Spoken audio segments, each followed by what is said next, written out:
अपने YouTube channel exam 21 में आपका वेलकम है। इस भाग में हम लोग मध्यकालीन भारतीय इतिहास के महत्वपूर्ण वंश सैयद एवं लोदी वंश से रिलेट इम्पॉर्टेंट क्वेश्चन श्रृंखला को देखेंगे, जो आपके आगामी परीक्षाओं के लिए काफ़ी इम्पॉर्टेंट साबित होंगे और उत्तर प्रदेश आरओ एआरओ के एग्ज़ाम के लिए यह क्वेश्चंस बहुत ही इम्पॉर्टेंट होंगे। तो आइए इस सेशन को हम लोग स्टार्ट करते हैं। इस सेशन का पहला क्वेश्चन है, फर्स्ट क्वेश्चन है, सैयद वंश का अंत करने वाला शासक था।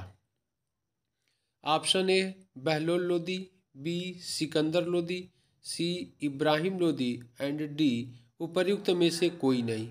तो इसका सही आंसर होगा बहलोल लोदी। सैयद वंश का अंत करने वाला शासक बहलोल लोदी था। ओके, अगला प्रश्न है, लोदी वंश के शासक किस जाति या प्रदेश से मूलतः संबंधित थे। ऑप्शन ए विशुद्ध तर्क, तर्क नहीं तुर्क होगा, मिसप्रिंट हो गया है, विशुद्ध तुर्क। ऑप्शन बी तैमूरी तुर्क। ऑप्शन सी विशुद्ध अफगानी, अफगान या पठान। और डी है अफगानिस्तान में बसे हुए तुर्क। तो इसका सही आंसर होगा सी विशुद्ध अफगानी, यानी अफगान अथवा पठान थे। इंपॉर्टेंट क्वेश्चन है, कई बार आरओ में भी यह क्वेश्चन पूछा जा चुका है। अगला क्वेश्चन है, आगरा नगर की स्थापना, आगरा नगर की स्थापना की गई थी। तो आगरा नगर की स्थापना किसके द्वारा की गई थी।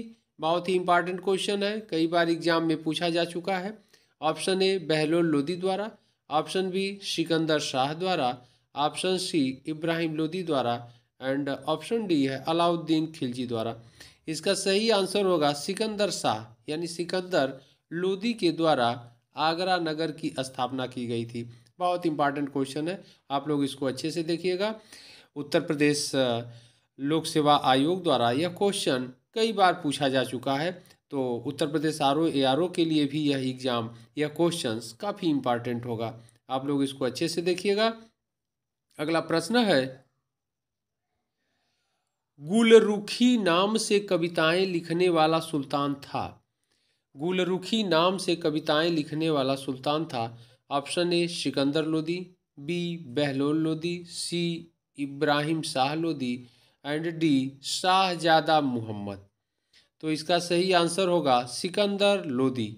सिकंदर लोदी गुलरुखी नाम से कविताएं लिखने वाला सुल्तान था और यह दिल्ली सल्तनत का सुल्तान था, यानी मध्यकालीन भारतीय इतिहास का शासक था, रूलर था। तो यह क्वेश्चन बहुत इंपॉर्टेंट है, यूपी पीसीएस में भी कई बार यह क्वेश्चन पूछा जा चुका है, आईएएस में भी यह कई बार क्वेश्चन आ चुका है, ध्यान रखिएगा आप लोग।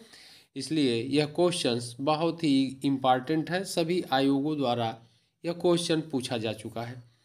अगला प्रश्न है, दिल्ली सल्तनत के किस सुल्तान ने यह घोषणा की थी कि राजा का कोई सगा संबंधी नहीं होता है। ऑप्शन है अल्तुतमिश, बी अलाउद्दीन खिलजी, सी मोहम्मद तुगलक और डी इब्राहिम लोदी। तो इसका सही आंसर होगा इब्राहिम लोदी। इब्राहिम लोदी द्वारा यह स्टेटमेंट दिया गया कि दिल्ली सल्तनत के किस सुल्तान ने यह घोषणा किया कि राजा का कोई सगा संबंधी नहीं होता है।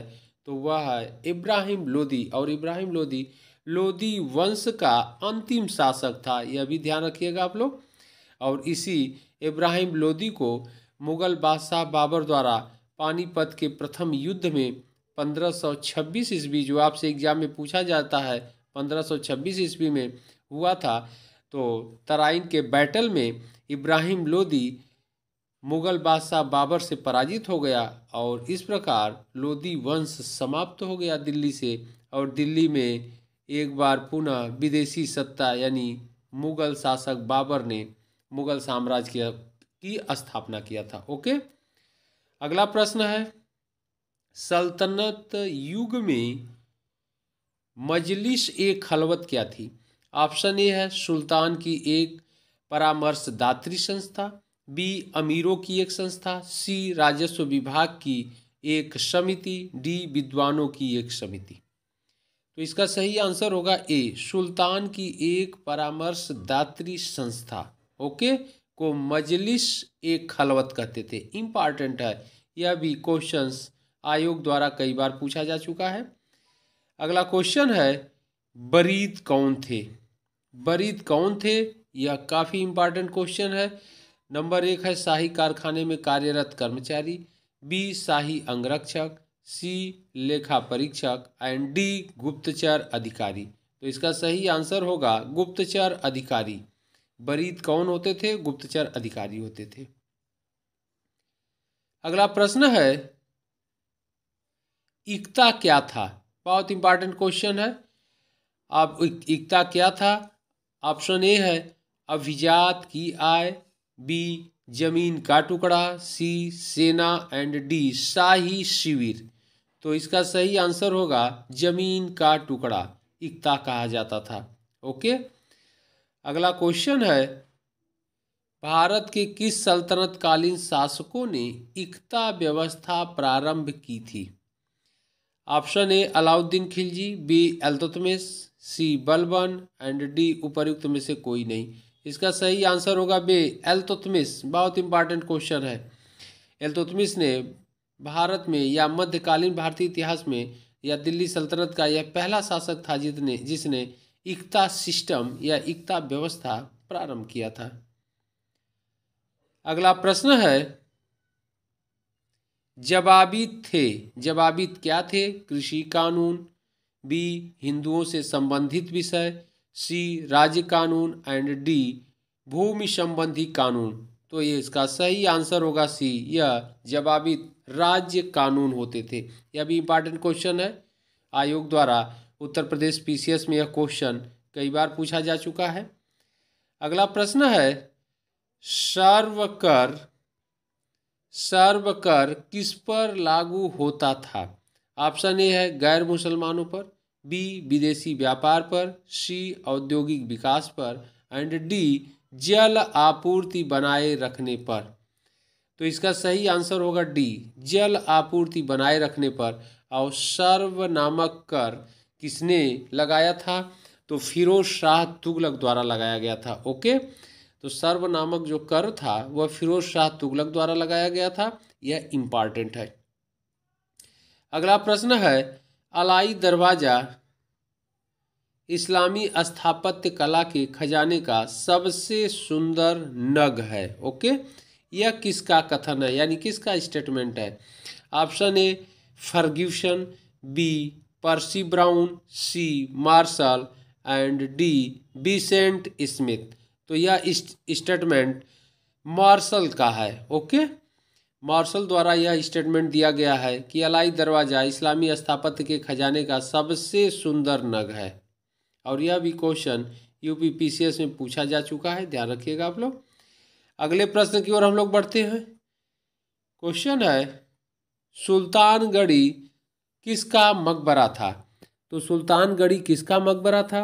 ऑप्शन ए है कुतुबुद्दीन ऐबक, बी रुकनुद्दीन फिरोज, सी बलबन और डी है नासिरुद्दीन महमूद। तो इसका सही आंसर होगा डी नसीरुद्दीन महमूद का। और सुल्तानगढ़ी मकबरा यह इम्पॉर्टेंट है, कई बार एग्जाम में पूछा जा चुका है। तो इसके बारे में आप लोग थोड़ा सा डिटेल जान लीजिए कि सुल्तानगढ़ी सुल्तान इल्तुतमिश का ज्येष्ठ पुत्र था। नासिरुद्दीन इल्तुतमिश का सबसे बड़ा बेटा था और इसकी मृत्यु हो गई, इसलिए इसे दफना दिया गया और जो सुल्तानगढ़ी के नाम से प्रसिद्ध हुआ। और इसका निर्माण इल्तुतमिश ने 1231 में, कभी आपसे डेट पूछ दे तो ध्यान रखिएगा, इस सुल्तानगढ़ी मकबरे का निर्माण इल्तुतमिश द्वारा 1231 ईस्वी में करवाया गया। और इसके स्तंभों की शैली हिंदू है तथा मेहराबों का प्रयोग किया गया है इसमें, जो कि मुस्लिम शैली का एक अंग है। यानी मेहराब इस्लाम शैली का एक अंग है। तो यह बहुत इंपॉर्टेंट है। इस प्रकार दिल्ली सल्तनत में भारत में बनाया गया यह पहला मकबरा था जिसे सुल्तानगढ़ी के मकबरे के नाम से जाना जाता है। तो इस रूप में चाहे जैसे आपसे क्वेश्चन पूछा जाए, क्वेश्चन गलत नहीं होगा। आगे हम लोग बढ़ते हैं। तुर्कान ए चिहलगानी कौन थे? ओके, तुर्कान ए चिहलगानी कौन थे? सुल्तान के अंगरक्षक, 40 तुर्क अमीरों का समूह, इस्लाम के धार्मिक विशेषज्ञ, इनमें से कोई नहीं। तो इसका सही आंसर होगा 40 तुर्क अमीरों का समूह। ओके, बहुत इंपॉर्टेंट है। और 40 तुर्क अमीरों का जो समूह था जिसे तुर्कान चेहलगानी कहते थे, इसकी नियुक्ति कौन किया था, यह भी आपसे एग्जाम में क्वेश्चन पूछा जाता है। तो इल्तुतमिश द्वारा तुर्कान चेहलगानी की नियुक्ति किया गया था या गठन किया गया था। इसमें 40 तुर्क अमीर होते थे जो जिनके सहायता से प्रशासनिक कार्य किया जाता था। ओके, अगला प्रश्न है, निम्नलिखित को कालक्रम के अनुसार सजाइए तथा दिए गए कूट का उपयोग करते हुए उपयुक्त विकल्प का चयन कीजिए। ओके, फर्स्ट है 1 है तुगलक वंश, 2 है सैयद वंश, 3 है गुलाम वंश एंड 4th है लोदी वंश। तो यहाँ पर कह रहा है कालक्रम के अनुसार सजाइए और दिए गए कूट का उपयोग करते हुए उपयुक्त विकल्प।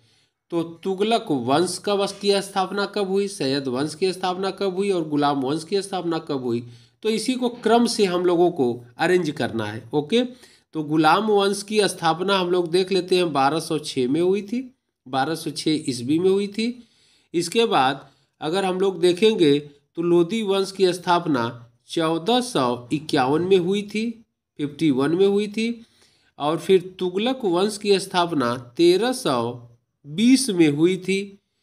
और सैयद वंश बचा तो सैयद वंश की स्थापना 1414 में हुई थी। अब इसको हम लोग अरेंज कर लेते हैं। तो इसमें गुलाम वंश यानी 3 पहले आ जाएगा। इसके बाद 3 के बाद 1 आना चाहिए। तुगलक वंश 1320 में आना चाहिए, तो 1320 आ जाएगा, यानी गुलाम वंश के बाद तुगलक वंश आएगा। तुगलक वंश के बाद नंबर 2 सैयद वंश आएगा, यानी 1414 है। तो इसके बाद लोदी वंश 1451, लास्ट में लोदी वंश आ जाएगा। यानी सही अरेंज जो आंसर होगा 3, 1, 2, 4, इसका मतलब बी आंसर सही होगा 3, 1, 2, 4। ओके, बहुत इंपॉर्टेंट क्वेश्चन है। इस तरह के क्वेश्चंस आपसे एग्जाम में पूछा जाता है क्रम में अरेंज करने को भी। तो इसका सही आंसर बी होगा। ओके, आगे हम लोग बढ़ते हैं। साहिबे दीवाने बंदगान, तो साहिबे दीवाने बंदगान संबंधित था। ऑप्शन ए भूमि से, बी भू राजस्व से, सी अमीरों से और डी दासों से। तो साहिबे दीवाने बंदगान दासों से संबंधित था, स्लेव से संबंधित था। और इस विभाग की दीवाने बंदगान विभाग की स्थापना कौन किया था, फिरोज तुगलक द्वारा किया गया था। यह भी क्वेश्चन इंपॉर्टेंट है, आपसे एग्जाम में पूछा जाता है। ध्यान रखिएगा कि साहिबे दीवाने बंदगान जो विभाग था, डिपार्टमेंट था, इसे किसने इस्टेब्लिश किया था, फिरोज शाह तुगलक द्वारा किया गया था। और यह किससे रिलेट था, दासों से, यह दासों से संबंधित था, फिरोज शाह तुगलक। बढ़ते हम लोग अगले प्रश्न की ओर। क्वेश्चन है, दिल्ली में मेहरौली के पास स्थित प्रसिद्ध कुतुब मीनार का निर्माण कार्य पूरा किया गया था। ऑप्शन ए है इल्तुतमिश द्वारा, बी रजिया द्वारा, सी बलबन द्वारा और डी ऐबक द्वारा। तो इसका सही आंसर होगा ए इल्तुतमिश द्वारा। दिल्ली में मेहरौली के पास प्रसिद्ध जो कुतुब मीनार था का निर्माण कार्य पूरा इल्तुतमिश के समय में हुआ और कुतुब मीनार का प्रारंभ किया गया था, यानी बनना प्रारंभ हुआ था कुतुबुद्दीन ऐबक के काल में। तो यह भी क्वेश्चन इंपॉर्टेंट है और यह भी क्वेश्चन एग्जाम में बार बार पूछा जाता है, तो आप लोग इसको अच्छे से देखिएगा। अगले प्रश्न की ओर हम लोग बढ़ते हैं। अगला क्वेश्चन है, नानकार और बंध क्या होता था। तो नानकार और बंध क्या है, ऑप्शन ए है सिंचाई यंत्र, बी लगान मुक्त भूमि, सी बुआई यंत्र और डी इनमें से सभी। तो इसका सही आंसर होगा बी लगान मुक्त भूमि होता था। ओके, तो यह सभी क्वेश्चंस इंपॉर्टेंट थे, आप इनको अच्छे से देखिए। फिर इसी तरह इंपॉर्टेंट प्रश्नों के साथ हम लोग मिलते हैं अगले भाग में। और आप लोग हमारा चैनल EXAM21 सब्सक्राइब अवश्य कर लीजिएगा, क्योंकि आप लोगों को जो अगला वीडियो है उसका नोटिफिकेशन सबसे पहले मिले, कोई वीडियो